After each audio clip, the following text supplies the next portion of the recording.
I am juicy like a peach.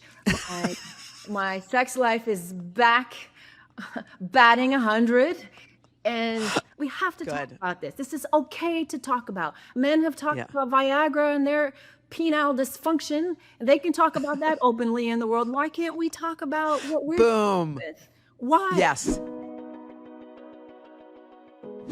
Sometimes we spend years chasing a dream, believing that if we just reach it, that one moment, that promotion, that award, that milestone, we will finally have arrived. But what if arriving is not the end of the story? What if the chapter we think will define our lives is actually the one preparing us for something even more meaningful? Well, my guest today knows that journey well. Halle Berry made history as the first Black woman to win the Academy Award for Best Actress. But today, she says the most important work of her life isn't the work that made her famous. It's helping women embrace aging, advocating for their health, and finding strength in a chapter of life too often met with silence and fear. This is a conversation about purpose, about healing, and why sometimes the chapter we never expected becomes the one that matters the most. I'm Hoda Kotb, and this is Making Space. As my very first statement to you, first of all, I love you. My second statement is almost happy birthday to you. I How know. how are we feeling? Because look, when I hit 60, I wondered, is this going to feel different? Am I going to walk out and feel like a different person? So as 60 is approaching, how do you see that? I'm so happy to still be here. You know, when I was growing up and I thought of 60, it felt so old, Yeah. you know? And now that I am 60, it doesn't feel old at all. You know, I'm like, this is 60? Well, that's not so bad. I feel really great, actually, if I'm honest. I think, better than I have in a very, very long time. I feel more of myself. I feel all of myself. And I'm excited, you know, for the next years. That's so interesting. First of all, that you feel more of yourself. Mm. You feel all of yourself. Like I felt like I went through, and I worked at NBC for many, many years, but I think I was I don't know if pretending is the right word, but I was trying to please. Like I spent so much of my career and life trying to make sure everyone was good. Was the show good? Was this good? Is everyone okay? Was that good? And it's so weird because something similar happened to me at 60. It's like you stop worrying or being concerned. You do. You do stop managing everybody's expectations.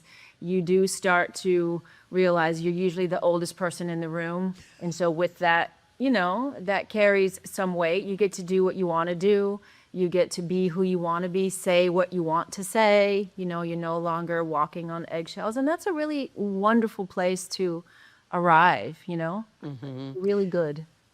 Do you think, because one of the things that you talk about, which happens as we get older, is the word invisible comes up. And I remember talking to friends and sometimes feeling bits and pieces of that. What's the other side of aging that gets on your nerves a little bit? I think besides invisible, I think people feel like, and people have said it to me, you know, are you still going to keep working in movies? And I say, yeah, why should I not? And Right. people actually say, but you've done so much. Like, isn't it time to just quit all that and sit down somewhere and just be on a permanent vacation? You know, and I think that's the expectation that comes with aging, that, you know, at least we were taught, you work really hard and then you retire. And I always challenge, but what is retiring? Why do I want to, after I've worked my whole life so hard and it's made me Yes. feel all of myself, it's validated who I was, it's given me a sense of purpose. Why should I now sit down and give that all away? And then what? So I think the other big part of not just being invisible, but we're expected to just quit. We're expected to find something else to do. We're expected to be on a permanent vacation as if life is somehow over, or we no longer have value, or what we have to say isn't significant anymore. Our contribution isn't as significant as it was in our youth, right? That's the hard part for me. I'm always combating that with people, and having to quiet them on that issue. It's so interesting. I was thinking, Hallie, I was talking to a friend of mine named Martha Beck, who wrote this beautiful book on integrity. And people kept saying to her, when are you going to take a vacation? You write so many books. When are you going to take a vacation? And she goes, I don't need a vacation because I'm doing what I want to be doing. That's It's like saying I want a vacation from the reason God put me on the earth. It's like, actually, no, I don't need a vacation. I need to be doing the thing that's uniquely mine to do. Yes. And that's why we should choose our career so wisely. You know what I mean? I know it's easier said than done, but what we choose to do with our life is so important. That's what at least I'm hammering home to my daughter right now, who just turned 18. I'm like, honey, choose what you love so that you never feel like you want to retire. Because working and being active and contributing is what keeps us young as we go down the path of life. It keeps us connected to life, to ourselves, to the others. You never want to stop doing that thing that you love so much.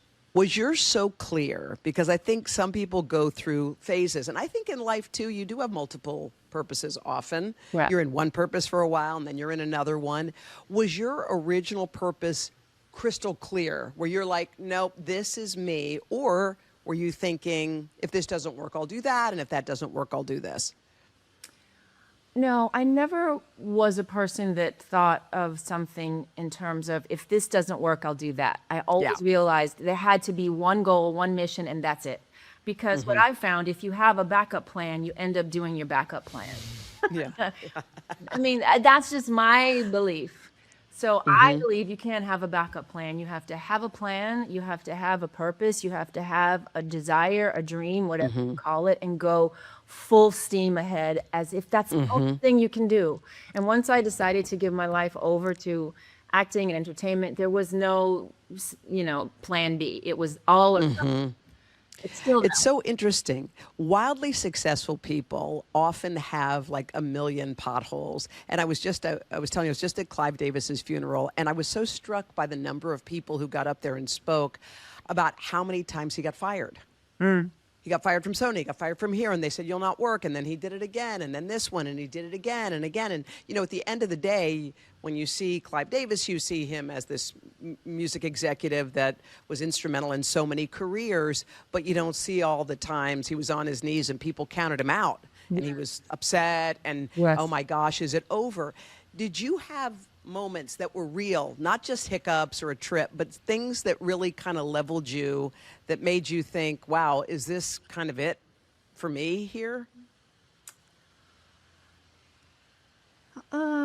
Sure. I think we all found ourselves in a valley, and we question what we're doing, if we're on purpose, if this is the right thing to do, whether that be from a work situation or a personal situation like a marriage. I've had a few of those, and I have found myself in situations and I thought, is this even for me? Am I meant to be married? Am I, chasing an ideal that was sold to me as a young girl, that this is what makes me whole and complete?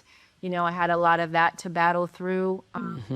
So, and in my career, I've had great highs and I've had great lows, and I wouldn't change any of it, Hoda. I would not change any of it. It's made me who I am. It's allowed me to arrive at this moment, almost 60, full of myself. When I say that, that's what I mean. I'm full of it. I assumed all of my highs and my lows, all of my lessons were mine to learn. Yeah, I'm proud that I managed to find my way through those valleys, right, and make my way up again. And then if you're me, the minute you make your way up again, all of a sudden there you are back down at the bottom again. But that's life. But for me, It's life. That's been life. I love Life has been about the journey. I have to say I love the journey. I love the journey. And I love being the underdog, and I love doing things that I'm not supposed to do, and I love being counted out, and I love still being here. So Wait, you love being the underdog? I do. Oh, that's cool. Better That's place really to be. cool. That's That's very cool. Yeah, that's the better place. It is so interesting when you talk about like highs and lows, and I was thinking about this too when it comes to relationships personally with me. It's funny how I spent most of my life thinking that good enough was enough, and that was fine. And I remembered I went to this place called the Hoffman Institute, which is another one of many places where people kind of do some deep work.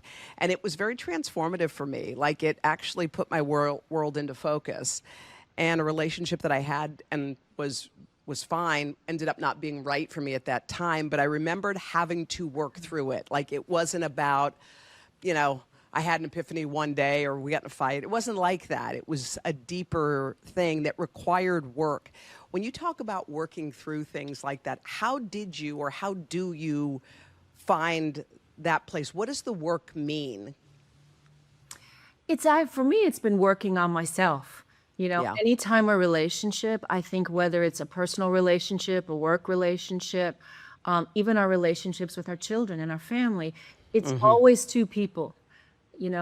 And I learned very early on from my fifth grade teacher, Yvonne Sims, who's my kid's godmother. She was the first person to tell me at 10 years old when things were going wrong. I got into a lot of fights at 10 years old in my youth, and she would always force me to take a look at my part in it, right? This isn't happening to you, it's happening for you. And you've been a part of causing this.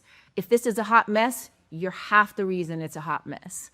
Right? So let's look at the part you're playing so that you can have a different outcome next time. If not, you'll keep replaying. So in every situation, I've always, I think, been able to look at the part I've played. And while some may have failed or not gone the way I had hoped, I can distill the part I played, and hopefully next time I might make a different set of mistakes, but I'm not going to make the same exact mistake again. And that's sort of how my life has played out. I've made a series of mistakes, but I've learned from all of them because I've identified the part I played. And then finally, God, that's beautiful. get to, I can start doing things differently now because I'm owning what I did to contribute to the demise.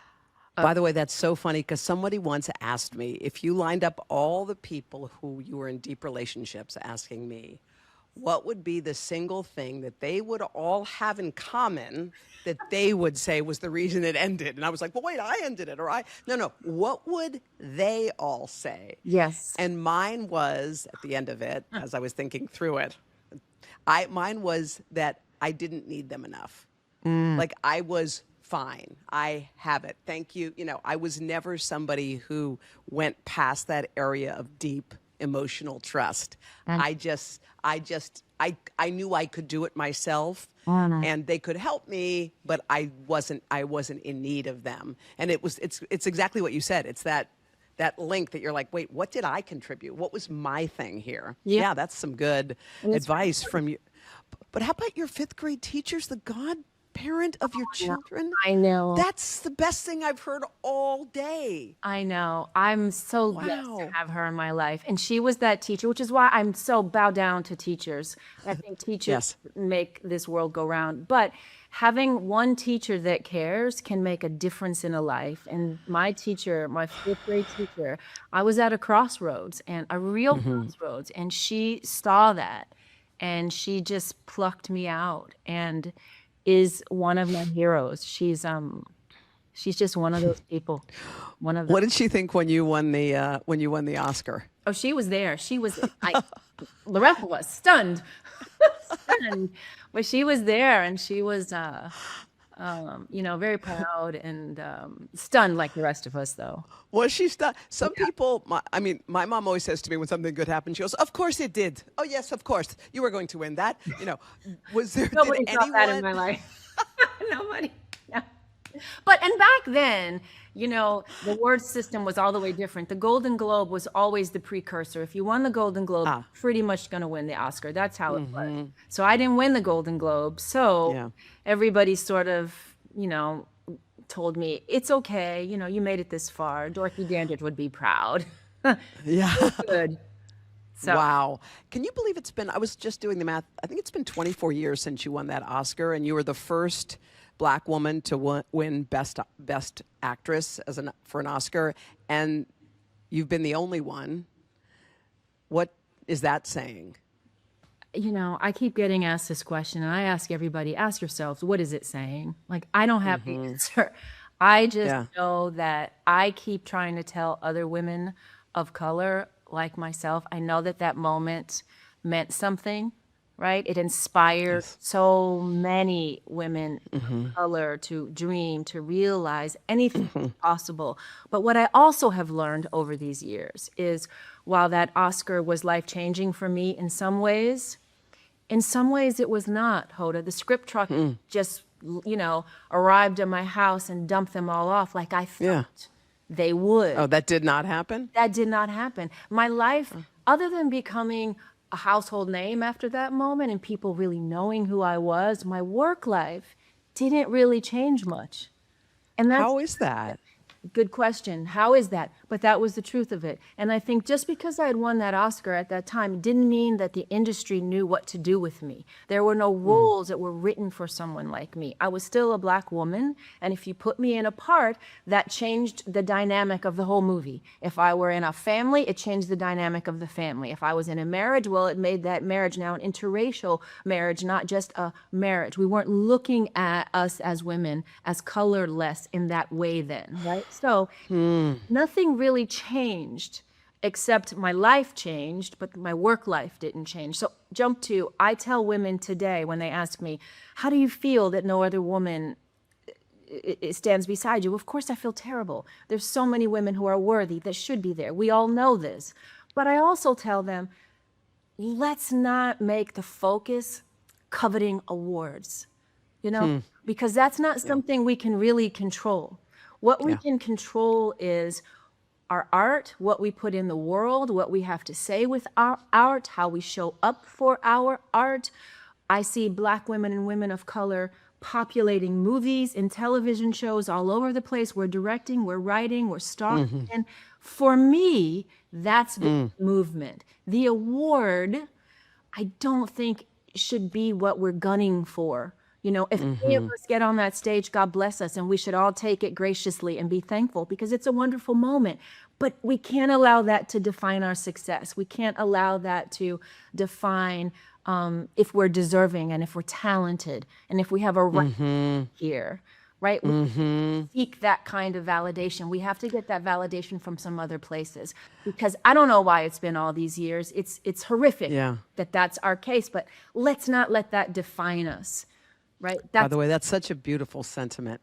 It was so funny. Mariska Hargitay was sitting here the other day, and she was talking about, sounds off topic, but it's not, Jalen Brunson. Yeah. And she was like, he's so great, blah, blah, blah. And I said, what is it? And she said, whether he is up here, meaning winning the whole thing for the Knicks, or whether he's down here where he was for many, many years, he's always been about the work. She said he's always been right here. It didn't matter high or low because he loved his thing. Yeah. He loved the craft. He loved, just like you're describing, it's like you love what you do, and and you're right. If you're waiting for the big atta girl, way to go, what are you doing? If that's what it's all for anyway, like, forget it. And I can tell you, Hoda, 5 minutes after you get that atta girl pat on the back, it's over. And you're on to the next. So if that's all you're coveting, you're going to have a lonely, hard way to go. And so that's what I'm telling all the young women today that ask me this question. I tell them, fight to do what you love and be grateful that you can, because it's hard to make movies today. It's hard to do anything with arts, so be grateful that you have an opportunity to do it and do it with all your heart. Do the best you can. Every time out, give 150% of yourself and you've won. That's the winning. And the rest is just icing. Extra. Yeah. So directing, did that come easily to you, Halle? No. That was something that I didn't really want to do. I didn't want to do that. That was not something I was looking to do, but I had this story that I had to get out of my body and I had to tell. And there was no director that I met and sat and talked with that understood the story the way in which I was wanting to tell it. And so it became something that after a while became painfully obvious that I was going to have to do myself. And so I stepped up to the plate, but I can't say I will ever act in and direct ever again in my life. Directing for sure, but acting and directing. Acting and directing is a no. A no. Let's talk about other chapters because your acting chapter is amazing. but your Respin chapter is pretty daggone cool too. And you call this kind of another calling, or, but tell me about Respin and why this became such a passion project. Well, I call it down that path of life. And, my mother didn't talk to me about this. This is not something any of us talked about, as you know. And one day it just hit me. I thought I was going to be someone that was going to miss this whole phase of life. That's how ignorant I was to menopause and what this meant for us as women. I thought I would skip it. And one day I woke up at 54 and I realized not only was I not going to skip it, but I was smack in the middle of it. And I had been in it for probably 10 years in perimenopause, and nobody discussed this with me. Yeah. Nobody, not any doctor, and I argue I've had some of the best doctors in California can offer, and nobody really talked about what was happening to my body and the changes I'd be facing and what this meant for my longevity. Nobody. And so when I realized that I was in this moment and I didn't understand, I realized how many other women have felt and will feel exactly like this, and what can I do about it? How can I use my voice to make a difference? That felt like a great way to, kickstart my second act. It was something that I felt deeply about. It was happening to me, right? But it felt like I felt like I could do good in the space, right? I felt like I could talk about it. I could free up other women to talk about it. I could help destigmatize it. I could help go to Washington and shake things up. I could erect bills. I could help raise money. I could help advocate for research. There was so much that needed to be done. And I thought this is a great way to spend a second act of my life doing something that mattered. And I could change the future for my daughter, who was at the time 16. And I thought I could really impact what her life will be. And I know right now she's afraid of getting older. She's talked about it. I'm afraid of aging. That's what I don't want her to feel. I want her to not feel afraid to age, but look at it as a gift. It really is a gift to age. It's a gift that I'm still here at 60. Like, not be afraid to get to those later years. And right now, she's terrified. And I want to change that for her. I want to change that for her, and even for her generation. I think so many women in your position, who are in the public eye, you're using your celebrity to further this cause. Some other people might say, if I start talking about menopause, then everybody who sees me, who's going to put me in a role, is going to think, oh, Halle's got people know her now as menopause. Did that thought ever enter your mind as you were thinking about your full professional life? Not mine, but it did the people around me. So therefore that put it on my mind, because they were all afraid for me. And I said simply, listen, guys, I've been a Black woman my whole life. I am not afraid of being stigmatized. I'm not afraid of crawling out of boxes. I'm not afraid of aging. None of this scares me. I've been fighting my whole life. So no, it never crossed my mind that it would be a negative, and certainly not one that I couldn't manage. Do you know what I mean? And I think it's the truest expression of who I am. It's not like I can exactly hide that I'm aging. You know what I mean? It's happening. And it's okay to talk about who I really am, who we really are as women. That has to be okay. And that's part of destigmatizing it. Somebody has to start talking about it, or it never changes. Yeah, because it's so interesting, because this is Respin, your company. It's about menopause, but it's about more than that. It's about all the things you're talking about, how women feel seen or not seen, how women are treated, what the medical community thinks of women of a certain age, how they get overlooked. It's more than just your basic stuff, right? It's more than basic stuff, but it's also trying to redefine it for ourselves. We as women have to be the first ones to destigmatize it. Once we say it's okay, and once we talk about it, and once we dare confront our doctors, once we dare demand the care that we deserve, then it starts to change. right? Once we can have acceptance of who we are and realize that as we age, we don't get devalued. Once we know that and we claim that narrative, then things start to change. But we don't know it yet ourselves. This is part of the problem because we've had the Kool-Aid, right? We've been convinced that we're over at a certain age, right? We're letting society dictate who we are instead of us dictating who we are. Societal norms dictate. And so we have to change that. It starts with us. That's a lot of what Respin is all about, changing our mindsets about ourselves. Yeah, well, often, because if a doctor says something, we often go, okay, thank you. Even though what the doctor may be saying is so off base, or the person is not at all informed about women of a certain age. No, because all of those trials have been done on men. Like I had one doctor tell me I had Sjogren's disease because I had dry mouth. That's one of the biggest symptoms of menopause is dry everything, dry mouth, dry eyes, dry vagina. It's true. So, but I got diagnosed. He said had Sjogren's disease and I should probably go on steroids for the rest of my life. Oh my gosh. Refused to accept that. Now, if I were a man and I had this problem, probably Sjogren's. He's right. But the problem was we haven't been studied. Our bodies haven't been studied. So for so long, we've been diagnosed based on studies that have happened on men, not on For men. for men, right? So I just said no to that. And I didn't go on steroids. I didn't accept that I had Sjogren's because I don't. I have dry mouth due to perimenopause. Right. Hello. I think it's so interesting what you're talking about your daughter and what she thinks of aging and how they're afraid of it. Number one, you had your kids later in life, I think is obviously beautiful. I had mine, I adopted mine in my 50s, which is like I have a 7 and a 9-year-old, and I still can't believe it. Like, I get to do this. And I'm a believer in you don't get to tell me my timeline. Like, Yeah. I started a company. I'm the CEO of a company now, a wellness company, in my 60s. I had my kids in my 50s. I got my job with Savannah in my 50s. All good things happened after 50, like yay, yay. But it is interesting with kids and how they're viewing it because the images they see and, all of the rest contribute. So how do you help your daughter, not be afraid of aging? I mean, you're living proof. They see what they see, but tell me what you do, what you say. Well, that's part of it. And you know what I learned too, Hoda? It's not really what you say to kids, it is what you do.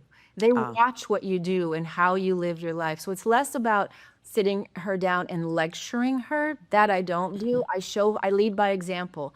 I show her that I can still be strong in my 60s. I exercise my body. I'm very serious about what I eat, what I put in my body. I'm serious about getting the rest that I need to get. She watches how I treat people. She feels my energy, how I show up every day, right? I don't feel like I'm aging and I'm decrepit and I'm getting old. She often will say, Mom, you feel so youthful still, like you feel so young. It's hard for me to believe that you're 60. So I'm showing her what life can look like at 60. And I think that's the best thing I can do for her. Live my life fully, completely, take care of my body, make myself important, showing her that I get to take time out, that I get to do things for me. When I go to work and I have to leave my children, that's always been hard for me. But it's also showed her that I have a right to do what I love because that makes me me. So that makes her feel like she has a right to find what she loves to make her her and how important that is. So I think it's more about showing them versus like talking and telling, because I found that just goes in and out. Don't you think? I mean, I'm imagining you right now in your motherhood role, which is amazing. But can you imagine if you were a mom at 20 or 25 and what you would have been like and what you are now? So tell me why being a mom. I feel sorry for those kids. If I had children at 20, oh my God. I feel sorry for all of us. No. And when I think of my mother having my sister and I at 22 and 24, I can't imagine. My partner Van, his mother had him at 19. I mean, that's like a year older than my daughter. Like I couldn't imagine her with a baby. It's really hard to imagine children raising children, and that's what we've done, and that women have done. How are you different? Like, tell me what makes motherhood for you kind of better as you were older as opposed to what it would have been like? Well, I think you'll probably relate to this too. I had done pretty much all the things that I dreamed of doing with my acting career. I had arrived at a certain point and I felt that I realized a dream that I was holding very dear. And the other dream I had that was very dear was motherhood. And at 40 years old, I thought, now it's time to dedicate the next 20 years of my life raising children and still working because I had to, but it was no longer working at all cost. I now would have to consider my children and motherhood and find a balance, which wasn't easy to do, but I think I was able to find a really good balance. But my focus for the last 20 years has been less on my career in many ways and more on motherhood and living out that very dear dream that I had also. Is it, I mean, I'm raising little ones, but raising kids who are growing, like your daughter and your son, who's a teenager, 18? Is he 18? Is that right? She's 18. My son is She's almost 18. Yeah. Oh, almost 13. Okay, I got them switched around. But what's like the parenting, like what's your parenting vibe when they, like how do you roll with them? That's a good question. Well, first of all, I see my children half the time because I share custody with their dads. And that I think is a very hard thing for children because they live in two different environments half the time, right? And so I've had to become very flexible, always understanding that when they come to my world, they've just come from dad's, a very different environment. And so there's a lot of leniency because I understand how hard it's been for them to go from moms to dads and back and forth and ping pong. And I can't say I think that's the right way to do this, but it is what it is, especially in the state of California. So I think I've been empathetic to what they go through. I've tried to be, sometimes I'm the stern disciplinarian when I have to be, and other times I am just a soft place to land because I see that's what they need.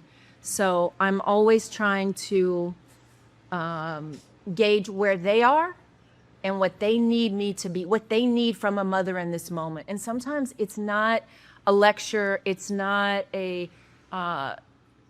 consciously trying to teach them something. Sometimes I've learned it's been just holding space. It's just showing up, being steady, being what they can count on, and being always the same. Always That's big. Yeah. character, the same, playing the same role, not being a mom that they can't rely on or having them wonder, well, who am I going to be today? I think that's been really, really important for them. By the way, that right there, that singular piece of advice is the thing. That's it. You're right. The kids have to know every time you walk in the door, it's not like, who am I going to get today? Is it going to be this one or that one or moody mom or tired mom or happy, whatever it is. Yeah, and no matter what I'm going through, I have to be that same person. Not that I don't let them know when I'm having a bad day. I think it's also been really important to tell them, I'm having a bad day, so let's talk about it. And also, what I've learned is I'm kind of hardwired to do a lot of things because I am raised by my mother, and I got downloaded, and I got things poured and spilled into me as a kid. And sometimes I find myself doing something that, say, my mother did that I never liked. And I find myself doing the same thing sometimes. I don't know if this happens to you, but I've learned that when that happens, all I have to do is go back in that room, turn around, and say to my kids, I am so sorry I did that. Can I please have a redo? I can do better than what I just did. Let's start again. And I have found that my kids allow me to do that, and they're appreciative that I acknowledged that what I just did was not my best self, that it wasn't what they needed, that I discounted their feelings in some way, that I didn't hear what they said in some way. And I go back and I say, I'm sorry, let me redo, but I am hardwired to do things, and I'm trying to grow and be better as well. By the Lean way, in. ah, And I they feel let like me do it. They I always feel let like me do it. I feel very weepy right now. I think because that's one of the things I'm working on. It's like going in and saying, honey, that was a big miss. That was a big miss. And I'm sorry. Yeah. Yeah. And you're right. Sometimes they're just like, okay, mom. I'm like, wait, what? Like, you're right. I do want to ask you a couple more questions about your company because I think this is important, what you've started, what you're building. So Respin is also connecting with this company, another company you love called Joylux. And I hear there's something new on the market, girl. What are we talking about? Oh my God, yes, Joylux. Joylux saved my life. First, let me just say this. They saved my intimacy. They have been a big factor in my relationship as I've gone down this path of life. Like they've helped me reclaim myself in so many ways, which is why I'm so happy to be partnered with them. But this new product, Juicy Like a Peach, is I think I've said it now. Wait, pause, pause. I love the name. Sorry, I just need a minute. You just said it like it was nothing. Juicy Juicy like a peach. like Okay, continue. Yes, juicy like a peach. Because we, and midlife, we down that path of life, perimenopause, everything gets dry, like I said. And so intimacy and sex can become painful. And so many divorces happen at this time of life because women Oh. become, yeah, it's true. Women become unable and unwilling to have sex because it's so painful. And so Juicy Like a Peach is a new product that has a new molecule called HPMC5. And this is a technology that helps create a moisture barrier inside the vagina so that intimate times and sex can be a lot easier. And I like to think of it as, think of Juicy Like a Peach as like a moisturizer. Something we put on our face every day as we start to age to sort of slow down the aging process, slow down the wrinkles, and keep our faces and our skin moist and supple. That's what Juicy Like a Peach is. It's an everyday moisturizer that works to create a moisture barrier inside your vagina so that there's more elasticity inside. And it's hormone free because so many women today still Right. I can't and don't want to take hormones. It's FDA approved. It's clean and it's very easy to use, and it has changed everything for me. I think that's such an important point that you brought up. Like a lot of marriages fall apart because the intimacy is gone. And you're right. Sometimes you feel like, well, I don't really have any other option here because there's drugstore stuff that people get and try. And this sounds like it's a little bit more next level. It is next level, and it really does. And I wouldn't say it, Hoda, if I didn't. And It was my yeah. biggest problem. It's what plummeted me into perimenopause when all of a sudden I could not have sex anymore. And it has changed everything. I am juicy like a peach. My sex life is back batting 100, and I attribute it to these Joylux products that I've I been love it. using with Joylux. I had an I just want to I want to point out that in my eye line we have one gentleman and he is literally doubled over because you know how boys are all in 7th grade. I know. We can't help it. I love it. I love it. And I we love have it. to talk So about it. We we have have to to talk talk about about it. things. So I love Why are this we act? thing. Yes. We have to talk Good. about this. This is okay to talk about. Men have talked Yeah. about Viagra and their penile dysfunction. They can talk about that openly in the world. Why can't we talk about what we're dealing Boom. with? Why? Yes. Yeah. It's a Good. normal Well, part of life. by the way, you do when you get onto a topic and when you get onto a cause, I shouldn't say a topic, a cause, you don't stop. Like I remember back a while ago when there was not a law that protected kids from the paparazzi. And what did you do? You went to Capitol Hill and made a thing about it. And I remember you were trying to rally other members of your industry to come, and literally you couldn't get anybody. And then you had Adele came and Jen Garner, I think. You had a couple of people who came and rallied with you, but you walk the walk. You don't go, yeah, I wish someone would fix that. Anyway, back to me. You literally are the person who's working it when it comes to women's health or paparazzi or whatever it is, and you go the extra mile. You're not waiting for someone else to do it. Yeah. Well, and thank you for saying that. But the thing about the Yeah. paparazzi, it wasn't so much for me. That's because I became a mom. And Yes. my daughter was Yes. suffering greatly. And while I could have never done that for myself because I had Mm-hmm. paparazzi, like I would have been an asshole. But for my Mm-hmm. daughter, I was like, this is no way for her to live. This is not, Mm-hmm. she hasn't chosen this life. And so for her, I was unstoppable. And now that I'm in this stage of menopause, yes, I have issues with menopause and I'm struggling, but it's really for other women because I am such Mm-hmm. a woman's woman and I know if Mm-hmm. I'm suffering, they're suffering. And Yeah. this is also for my daughter, right? I don't want her to suffer the way I've suffered. I don't want any Mm-hmm. woman to suffer the way I've had to suffer. And so whenever the cause can become greater than me, I'm all in. For I myself, I can. haven't always done the things I probably should have been doing, but when I'm fighting for something else greater than me, yeah, I can go really, really far. Wow. By the way, someone said, I don't remember who it was, one of these guys who talk about work, they said, the greatest joy in life comes when you work for a cause greater than yourself. Yes. And that's what you continue to do. All right. This podcast is called Making Space. So if you had a day that was clean slated, you literally looked at your calendar and you went, oh my God, nothing, not one single thing. I don't need to do anything. What would that day, just map out a little bit for me? Like, when would you wake up? What would the morning look like? What would the afternoon? How would the evening go? It's all for you. You don't owe one thing to one other person. How would you spend it? Oh my gosh. I would wake up really early Mm, because I love the morning. I love the quiet of the morning. I would make a matcha tea. mm, I would do an hour and a half of meditation. mm, I would do Pilates. Um, I would take the time to read something that I really wanted to read, because I very rarely get to have time to just read like something frivolous, mm-hmm. I love it. something frivolous. Um,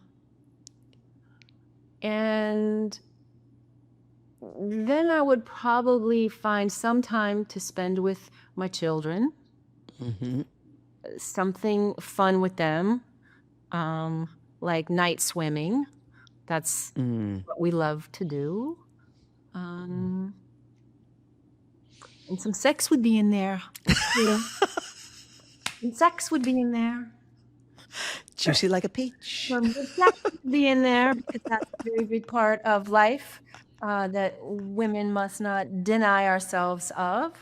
And then I would end it with probably a really good glass of Dry Farms wine because that's what Mm. now a low sugar, low sulfate, low Ooh, alcohol content wine, red wine. what's it called? Dry what? Dry Farms. Dry farms. It's the only thing dry that you like. The only Okay. thing dry. Oh my God, this was so good. You said Halle, I love you. Thank you for this beautiful interview. thank you. I loved having you on Making Space. I'll see you soon, okay? Yeah, thank you for having me. All right. Okay. Bye.